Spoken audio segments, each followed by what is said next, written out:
யோசிச்சு பாருங்க. ஒரு 20 வருஷமா உழைச்சு, பல சவால்கள தாண்டி ஒரு பிசினஸ உருவாக்குறீங்க. எல்லாமே செட்டில் ஆயிடுச்சு, நம்ம எதிர்காலம் ரொம்ப பாதுகாப்பா இருக்குன்னு நெனைக்கிறப்போ, ஒரு சின்ன மின்கசிவோ, இல்ல உங்க ஃபேக்டரியில நடக்கிற ஒரு விபத்தோ, மொத்த உழைப்பையும் வெறும் 20 நிமிஷத்துல அழிச்சிடலாம். ம் ஆமா. அப்படி ஒரு சூழ்நிலையில நம்ம பேங்க் பேலன்ஸ் மட்டும் நம்மள காப்பாத்தாது. எக்ஸாக்ட்லி. அந்த நேரத்துல நம்மள காப்பாத்துறது, நாம முன்னாடியே ரொம்ப கவனமா தேர்ந்தெடுத்த ஒரு இன்சூரன்ஸ் பாலிசி தான். உங்கள இந்த புதிய ஆழமான அலசலுக்கு வரவேற்கிறேன். இன்னைக்கு நாம Venuvan one stop solutions YouTube channel கொடுக்கிற தகவல்களை ஒரு கேஸ் ஸ்டடியா வச்சு நம்ம நிதி ஆதாரங்களை எப்படி பாதுகாக்கிறதுன்னு அலச போறோம். கண்டிப்பா இது ரொம்ப முக்கியமான தலைப்பு. ஆமா, இது பத்தி படிக்கும்போதே எனக்கு தோணுன முதல் விஷயம் என்னன்னா, நம்ம சொத்துக்களுக்கு பெரிய ஆபத்து பங்குச்சந்தை வீழ்ச்சியோ இல்ல பொருளாதார மந்த நிலையோ கிடையாது. அது நம்ம காப்பீட்டு திட்டங்கள்ல இருக்கிற கண்ணுக்கு தெரியாத ஓட்டைகள் தான். இது நீங்க எப்படி பாக்குறீங்க? மிக சரியான ஆரம்பம். இது 100% உண்மை. காப்பீடு அதாவது இன்சூரன்ஸ்னாலே பலரும் அது ஒரு டாக்ஸ் சேவிங்ஸ் பிளான் இல்லனா ஏதோ சட்ட சிக்கல்ல இருந்து தப்பிக்க ஒரு கட்டாயம் தான் பார்க்கறாங்க. ஆனா வேணுவின் ஒன் ஸ்டாப் சொல்யூஷன்ஸ் முன்னிறுத்துற தத்துவம் ரொம்ப வித்தியாசமானது. ஓ, அது என்ன தத்துவம்? அதாவது நிதி பாதுகாப்புங்கிறது தனித்தனி தீவுகள் கிடையாது. அது ஒரு ஒருங்கிணைந்த அமைப்பு. நீங்க ஹெல்த்துக்கு ஒரு பாலிசி, காருக்கு வேற ஒன்னு, தொழிலுக்கு ஒன்னுன்னு செதறி கிடக்கிற பிளான்களை வச்சிருந்தீங்கன்னா, ஒரு எமர்ஜென்சி வரும்போது அந்த பாலிசிகளுக்கு நடுவுல இருக்கிற கேப்ல உங்க மொத்த நிதி நிலைமையும் சரிஞ்சிடும். கரெக்ட். அந்த இடைவெளிய அடைக்கிற தந்திரம் தான் இந்த ஒன் ஸ்டாப் சொல்யூஷன்ங்கிற கருத்தாக்கம் இல்லையா? ஆமா, எக்ஸாக்ட்லி அதுதான். அந்த இடைவெளிங்கிற கோணம் ரொம்ப சுவாரஸ்யமா இருக்கு. சரி, இத கொஞ்சம் விரிவா பாப்போம்.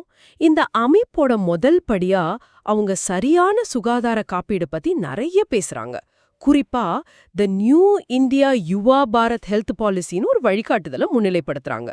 ம் ஆமா, அந்த பாலிசி ரொம்ப முக்கியமானது. ஆனா எனக்கு இதுல ஒரு ஆழமான சந்தேகம் இருக்கு. இந்த யுவா பாரத்ங்கிற பேரே இளைஞர்களை தான் குறிக்குது.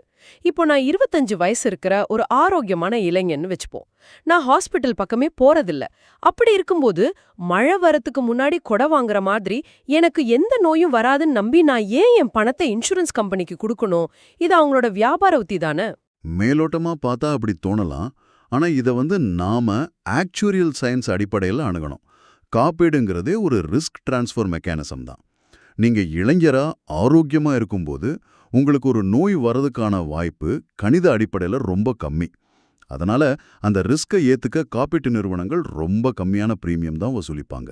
ஓஹோ, பிரீமியம் கம்மியா இருக்கும். ஆமா, இதே நீங்க 45 வயசுல வாங்க நினைச்சா பிரீமியம் பல மடங்கு அதிகமாயிடும். புரியுது. பிரீமியம் கம்மி தான். ஆனா பணவீக்கத்தை கணக்குல வச்சு பார்த்தா இன்னைக்கு நான் கட்டுற பணத்தை ஒரு மியூச்சுவல் ஃபண்ட்ல போட்டா எனக்கு அதிக லாபம் கிடைக்குமே. அங்கதான் இன்சூரன்ஸ் துறையோட மிக முக்கியமான ஒரு கண்டிஷனை நம்ம கவனிக்கணும். அதுதான் வெயிட்டிங் பீரியட், அதாவது காத்திருப்பு காலம். பலருக்கும் தெரியாத ரகசியம் என்னன்னா, எந்த ஒரு கம்பெனியும் உங்களுக்கு நோய் வந்ததுக்கு அப்புறம் உடனடியா கவரேஜ் கொடுக்காது. ஓ ஆமா, சில சர்ஜரிக்கெல்லாம் டைம் ஆகும்னு கேள்விப்பட்டிருக்கேன். கரெக்ட். குறிப்பிட்ட அறுவை சிகிச்சைக்கோ இல்ல நாள்பட்ட நோய்களுக்கோ 2லிருந்து 4 வருஷம் வரைக்கும் நீங்க காத்திருக்கணும். நீங்க ஆரோக்கியமா இருக்கும்போதே இந்த பாலிசி எடுத்துட்டா அந்த ஆரோக்கியமான டைம்லயே இந்த வெயிட்டிங் பீரியட் முடிஞ்சிரும். நாளைக்கு நிஜமாவே ஒரு மருத்துவ உதவி தேவைப்படும் போது எந்த தடங்களும் இல்லாம முழுமையா பாலிசி வேலை செய்யும். ஆஹா, இது ஒரு சூப்பரான உதாரணத்தை எனக்கு ஞாபகப்படுத்துது. ஒரு கப்பல் கடல்ல மூழ்க ஆரம்பிச்சதுக்கு அப்புறம் லைஃப் போட் டிக்கெட்டை வாங்க முடியாது. கப்பல் பாதுகாப்பா துறைமுகத்துல இருக்கும்போதே அதை வாங்கி வச்சுக்கிறதா புத்திசாலித்தனம். அந்த வகையில யுவா பாரத் இளைஞர்களுக்கு ஒரு லைஃப் போட் டிக்கெட் மாதிரி செயல்படுது. மிக சரியான ஒப்பீடு. மெடிக்கல் இன்ஃப்ளேஷன்ங்கிறது இந்தியாவில் வருஷத்துக்கு 12லிருந்து 15% வரைக்கும் ஏறிட்டு இருக்கு. ஒரு நடுத்தர குடும்பத்தை வறுமை கோட்டுக்கு கீழே தள்ளுறதுக்கு ஒரு வார ஹாஸ்பிட்டல் பில்லே போதுமானது.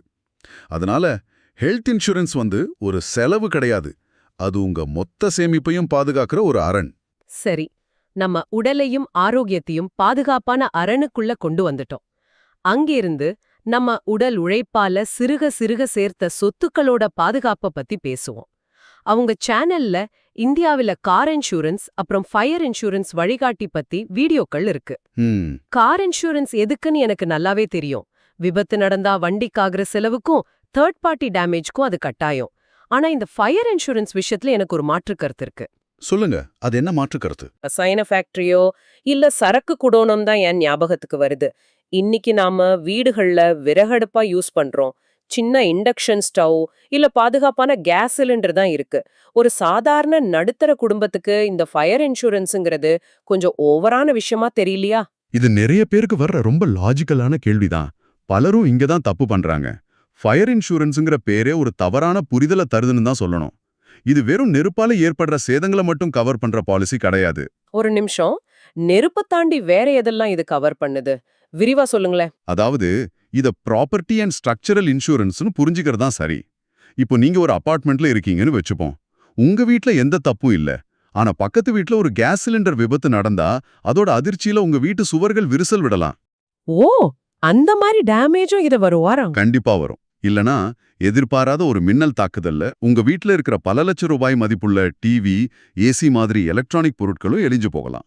அதை விட முக்கியமா இயற்கை சீற்றங்களால கட்டடத்துக்கு ஏற்படுற டேமேஜும் இதுல கவர் ஆகும். இங்க நாம கவனிக்க வேண்டியது ஃபினான்ஷியல் லீவரேஜ். ஃபினான்ஷியல் லீவரேஜ்னா? உங்க வீட்டின் மதிப்பு 1 கோடி ரூபாய்னா அதை முழுமையா பாதுகாக்க நீங்க வருஷத்துக்கு கட்டப்போற பிரீமியம் சில ஆயிரங்கள் மட்டும்தான். மிக மிக சின்ன தொகையை கொடுத்து ஒரு மிகப்பெரிய சொத்து இழப்ப நீங்க ஈடுகட்டுறீங்க. இது எந்த ஒரு தனிநபரும் மிஸ் பண்ணக்கூடாத முதலீட்டு தந்திரம். வாவ்! இது என் சிந்தனையே மாத்திடுச்சு. 1 கோடி ரூபாய் சொத்த வெறும் சில ஆயிரங்கள்ல பாதுகாக்கிறது நிஜமாவே சிறந்த லீவரேஜ் தான்.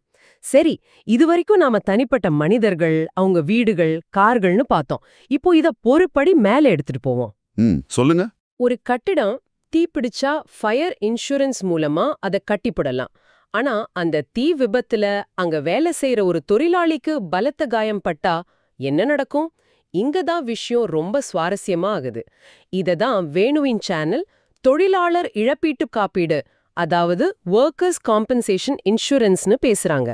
ஒரு ஒன் ஸ்டாப் சொல்யூஷன் எப்படி பிசினஸ் சிக்கல்களையும் தீர்க்குதுங்கிறதுக்கு இது நல்ல உதாரணம். ஆமா, இது ஒரு மிக முக்கியமான கட்டம். தனிநபர் நிதியிலிருந்து நிறுவன நிதிக்கான பாலம்னு இதை சொல்லலாம். ஒரு சிறு தொழிலதிபர் தன் தொழிலாளர்களை குடும்ப உறுப்பினர் மாதிரி பார்க்கலாம். அவங்களுக்கு ஒரு விபத்துனா மனிதாபிமான அடிப்படையில மெடிக்கல் செலவை அவரே ஏத்துக்கலாம். ஆனா சட்டம் இதை மனிதாபிமான அடிப்படையில பாக்குறதில்ல. பணியாளர் இழப்பீட்டு சட்டங்கிறது ரொம்ப கடுமையானது. கொஞ்சம் இருங்க, அது எந்த அளவுக்கு கடுமையானது?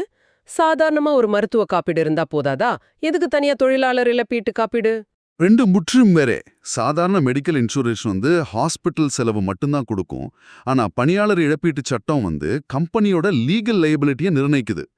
வேலை நேரத்துல விபத்து நடந்தா ஹாஸ்பிட்டல் செலவு மட்டும் இல்ல, அந்த தொழிலாளிக்கு ஏற்படுற நிரந்தர இல்ல தற்காலிக ஊனத்துக்கான நஷ்டஈடு, அவர் வேலைக்கு வராத நாட்களுக்கான சம்பள இழப்புன்னு எல்லாத்தையும் கம்பெனி தான் கொடுக்கணும். ஓஹோ! ஆமா, சில துரதிருஷ்டவசமான நேரங்கள்ல நஷ்டஈடு பல லட்சங்களை தாண்டும். ஒரு சிறு தொழிலதிபரால ஒரே ராத்திரியில அவ்வளோ பணத்தை புரட்ட முடியாது. மொத்த கம்பெனியும் திவாலாகிடும் அபாயம் இருக்கு. ஆஹா! இந்த காப்பீடுங்கிறது தொழிலாளர்களை காப்பாத்துற கருவி மட்டும் இல்ல, அது ஓனரோட தனிப்பட்ட சொத்துக்களையும் பாதுகாக்கிற ஒரு சட்டப்பூர்வமான ஃபயர்வாலுங்கிறீங்க. மிக துல்லியமா சொன்னீங்க. இந்த இன்சூரன்ஸ் இருந்தா அந்த ஒட்டுமொத்த சட்ட மற்றும் நிதி பொறுப்பையும் இன்சூரன்ஸ் கம்பெனி ஏத்துக்கும். கம்பெனி எந்த சட்ட சிக்கல்லையும் மாட்டாம தொடர்ந்து இயங்க முடியும். அதோட உளவியல் தாக்கத்தையும் பார்க்கணும். நமக்கு ஏதாச்சும் ஆனா கம்பெனி நம்ம குடும்பத்தை பார்த்துக்குங்கிற நம்பிக்கை இருந்தா சிறந்த பணியாளர்கள் கம்பெனி விட்டு போக மாட்டாங்க. இது ஒரு எம்ப்ளாயி ரிட்டென்ஷன் ஸ்ட்ராட்டஜியாவும் செயல்படும். இந்த தகவல்கள் எல்லாமே ஒன்னோடு ஒன்னு எவ்வளவு ஆழமா பின்னி பிணைஞ்சிருக்குன்னு பார்க்கும்போது வியப்பா இருக்கு. சரி, நாம இப்போ நிகழ்காலத்தை பாதுகாத்துட்டோம். ஆரோக்கியம், சொத்து, பிசினஸ்னு ஒரு பாதுகாப்பு கோட்டையை கட்டிட்டோம். இப்போ தவிர்க்க முடியாத எதிர்காலமான ஓய்வூதிய காலத்தை நோக்கி நம்ம அலசல நகர்த்துவோம். கண்டிப்பா. வேணுவின் சேனல்ல ஒரு வீடியோ டைட்டில் என்ன ரொம்ப கவர்ந்துச்சு. ஓய்வு பெறுவதற்கு முன் மக்கள் செய்யும் அந்த 10 பெரிய தவறு நீங்க செய்யாதீங்கன்னு போட்டிருந்தாங்க. அப்படியானால் இதற்கெல்லாம் என்ன அர்த்தம்? நான் ஒரு கெஸ் பண்ணட்டுமா? சொல்லுங்க. ஒருவேளை ரொம்ப லேட்டா முதலீடு செய்ய தொடங்குறது தான் அந்த பெரிய தப்புன்னு சொல்ல வராங்களா? லேட்டா தொடங்குறது கண்டிப்பா ஒரு பெரிய தப்பு தான். பணவீக்கங்கிற அரக்கன் நம்ம பணத்தோட வாங்கும் திறனை எப்படி விழுங்குறான்னு கணக்கு பண்ணாம விடுறது தப்பு தான். காம்பவுண்ட் இன்ட்ரெஸ்டோட மேஜிக்கை நிறைய இளைஞர்கள் மிஸ் பண்றாங்க. ஆனா ஒன் ஸ்டாப் சொல்யூஷன் தத்துவத்தை வச்சு பகுப்பாய்வு செய்யும்போது அந்த ஒரு பெரிய தவறு இதுவா மட்டும் இருக்க முடியாது. அப்போ வேற என்னவா இருக்கும்? அது ஒருங்கிணைக்கப்பட்ட உத்தி இல்லாத நிலைங்கிறது தான் குறிக்குது. ஒருங்கிணைக்கப்பட்ட உத்தி இல்லாத நிலைனா, இப்போ ஒருத்தர் 5 வேற வேற ஏஜென்ட் மூலமா 10 வித்தியாசமான பாலிசி வாங்கி வச்சிருந்தா அவரை பாதுகாப்பா இருக்காருன்னு தானே அர்த்தம்? அதுதான் மிகப்பெரிய மாயை. உங்களுக்கு 65 வயசாகும் போதே உங்க உடம்பும் மனசும் முன்ன மாதிரி சுறுசுறுப்பா இருக்காது. அந்த வயசுல ஒரு எமர்ஜென்சி வரும்போது எந்த பத்திரம் எந்த கம்பெனி கிட்ட இருக்கு, எந்த ஏஜென்ட்டை கூப்பிடணும், கார் விபத்துக்கு யாரை காண்டாக்ட் பண்ணணும் தேடிட்டு இருக்கிறதே பெரிய நரக வேதனையா இருக்கும். இந்த மாதிரி சிவரண பாலிசிகளால கவரேஜ் ஓட்டைகள் உருவாகும். இது எப்படி இருக்குன்னா, ஒரு வீட்டோட பாதுகாப்புக்காக முன்பக்க கதவு அலாரத்தை ஒரு கம்பெனிகிட்டயும், சிசிடிவி கேமராவை இன்னொரு கம்பெனிகிட்டயும், ஃபயர் சென்சாரை மூணாவதா ஒரு கம்பெனிகிட்டயும் வாங்கின மாதிரி இருக்கு. இது மூணும் ஒன்னோட ஒன்னு பேசிக்காத வரைக்கும் திருடன் வீட்டுக்குள்ள வரும்போது மொத்த சிஸ்டமும் ஃபெயில் ஆயிடும் இல்லையா? சூப்பரான ஓமை. அதுதான் நிஜம். ஓய்வு காலத்துக்கு முன்னாடி மக்கள் செய்ற பெரிய தவறு தங்கள் நிதி ஆதாரங்களையும் காப்பீடுகளையும் இந்த மாதிரி தொடர்பில்லாத தனித்தனி தீவுகளா விட்டுடுறது தான். ஒன் ஸ்டாப் சொல்யூஷன்ங்கிறது உங்க மொத்த நிதி பாதுகாப்பையும் ஒரே கூரைக்கீழ கொண்டு வருது. அதாவது ஒரு நம்பரை கூப்பிட்டா போதும். ஆமா, உங்களுக்கு ஒரு பிரச்சனைனா நீங்க அழைக்க வேண்டியது ஒரே ஒரு நம்பரைத்தான். அவங்க உங்க முழுமையான ஃபைலை வச்சிருப்பாங்க. இது பிரீமியம்ல இருக்கிற கசிவுகளை தடுக்கிறது மட்டும் இல்லாம உங்க ரிட்டையர்மெண்ட் காலத்தை உண்மையான மன அமைதியோட கழிக்க உதவுது. அற்புதமான விளக்கம். நாம இன்னைக்கு விவாதிச்ச இந்த தகவல்களை முழுமையா பின்னோக்கி பார்த்தா ஒரு தெளிவான பிக்சர் கிடைக்குது. வேணுவின் ஒன் ஸ்டாப் சொல்யூஷன்ஸ்ங்கிறது சும்மா சில பாலிசிகளை பட்டியலிடுற இடம் கிடையாது. அவங்க உங்க குடும்ப பாதுகாப்பு, அப்புறம் நிதி சார்ந்த மன அமைதிக்கான பயணம்ங்கிற ஒரு முழுமையான வாழ்க்கை சுழற்சியை வடிவமைக்கிறாங்க. ஆமா, கரெக்ட். மருத்துவ காப்பீடு மூலமா இளமைய பாதுகாக்கிறதுல தொடங்கி, ஃபயர் அண்ட் கார் இன்சூரன்ஸ் மூலமா சொத்துக்களை காத்து, தொழிலாளர் காப்பீடு மூலமா பிசினஸ் பொறுப்புகளை எதிர்கொண்டு, கடைசியா ஒருங்கிணைந்த பிளானிங் மூலமா ஒரு நிம்மதியான ஓய்வு காலத்தை உறுதி செய்றாங்க. ஆமா, இது ஒரு நிதி சங்கிலி. இதுல எந்த ஒரு கண்ணி அருந்தாலும் ஒட்டுமொத்த பாதுகாப்பும் கேள்விக்குறியாயிடும். இன்சூரன்ஸை ஒரு பொருளா பார்க்காம அது ஒரு வாழ்வியல் செயல்முறையா பார்க்கறது தான் நம்ம கத்துக்க வேண்டிய பாடம். நீங்க இத பத்தி மேலும் தெரிஞ்சுக்க விரும்பினாலோ, இல்ல உங்க காப்பீடு சங்கிலியில இருக்கிற ஓட்டைகளை அடைக்க விரும்பினாலோ, வேணுவின் ஒன் ஸ்டாப் சொல்யூஷன்ஸ அவங்களோட வாட்ஸ்அப் எண்கள் மூலமா தொடர்பு கொள்ளலாம். எண்கள் 98 84 49 85 57, அதாவது 9884498557 மற்றும் 9840331057. நாம இந்த ஆழமான அலசலோட நிறைவு பகுதிக்கு வந்துட்டோம். இந்த தகவல்களை அலசினதிலிருந்து இது ஒரு முக்கியமான கேள்வியை உங்ககிட்ட எழுப்புது. உங்க பாதுகாப்புக்காக பலவிதமான பாலிசிகளை நீங்க எடுத்துக்கலாம். ஆனா அது எல்லாமே ஒன்னோடு ஒன்னு சிங்க் ஆகி செயல்படுதா? நாளைக்கு உங்க வாழ்க்கையில முற்றிலும் எதிர்பாராத ஒரு நிதி சூழல் உருவானா அதை எதிர்கொள்ள தேவையான எந்த காப்பீட்டு வலையும் உங்க பாதுகாப்பு கோட்டையில இப்ப விடுபட்டிருக்குன்னு எப்பவாச்சும் நீங்க சிந்திச்சதுண்டா? அந்த விடுபட்ட வலையந்தான் உங்க நிம்மதிய கொலைக்க காத்துட்டு இருக்கிற மிகப்பெரிய ஆபத்து. அத முன்கூட்டியே கண்டுபிடிச்சு சரி செய்யறது உங்க கைகள்ல தான் இருக்கு. உங்களை சுற்றியுள்ள தகவல்களை ஒரு புதிய கோணத்துல புரிஞ்சுக்க உதவன இந்த ஆழமான அலசல்ல இணைஞ்சதுக்கு ரொம்ப நன்றி. அந்த விடுபட்ட வலையத்தை தேடி கண்டுபிடிங்க. மீண்டும் சந்திப்போம்.